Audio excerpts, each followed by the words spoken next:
Why you can't stop thinking about the person who hurt you. There's someone in your past you should have forgotten by now. They weren't even that good to you. Maybe they hurt you. Maybe they disappeared and came back, over and over. And yet, months later, years later, they're still in your head more than people who treated you well ever were. That's not love, and it's not weakness either. It's a specific psychological mechanism, and once you see how it works, you can't unsee it. Not just in your past relationship, in your job, in your friendships, in your family. Stick around, because number 3 is the reason breakups with the worst people are always the hardest to get over. If you're new here, this channel exists to explain the mechanics behind the moments in life that don't make sense on the surface. No fluff, no toxic positivity, just the psychology underneath. Subscribe now, because by the end of this video, you'll understand exactly why your brain did this to you. And it's not because you're broken. Part 1. The pattern has a name.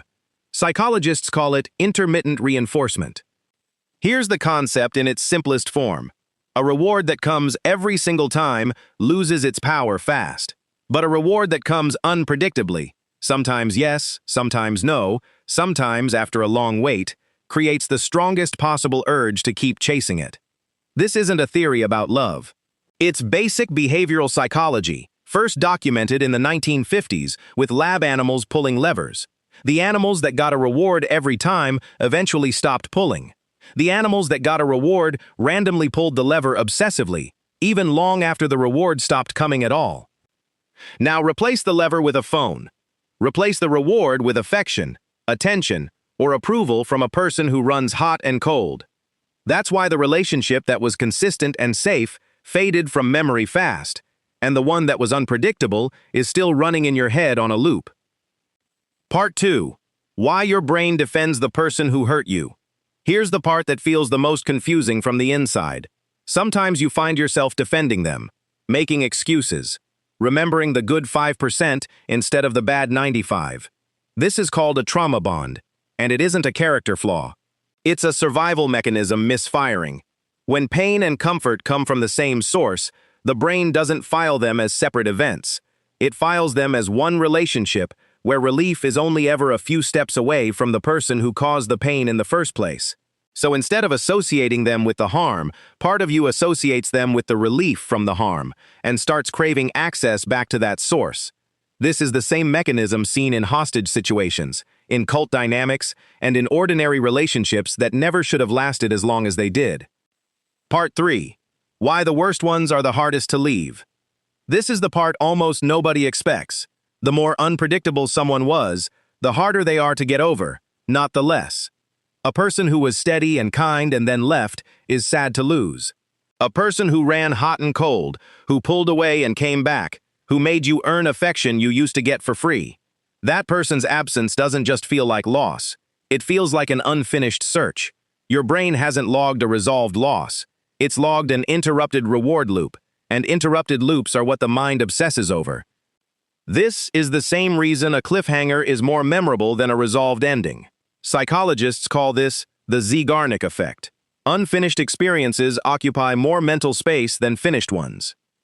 Combine an unfinished emotional loop with a trauma bond, and you get exactly what you've been feeling. Someone undeserving of the space they're taking up in your mind, and yet they're still there. Part 4. How to actually close the loop. Here's the shift that matters. You don't get free by trying to feel differently about them. You get free by consciously closing the loop the mind left open. 3 things that actually work, based on how this mechanism operates.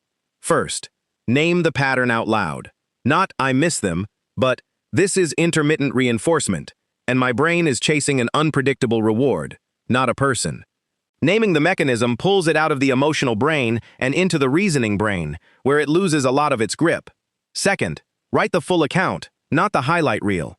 The obsessive loop survives on selective memory, the good 5%. Write down the other 95.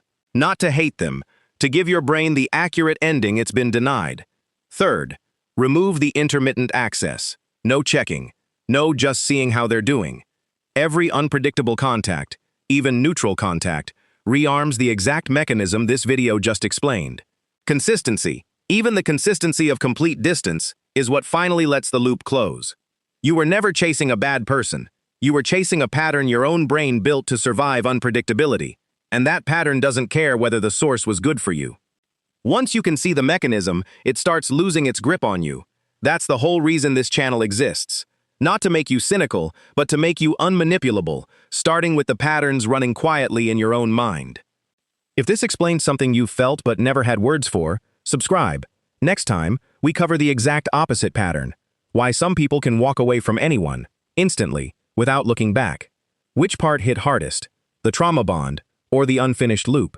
Tell me below.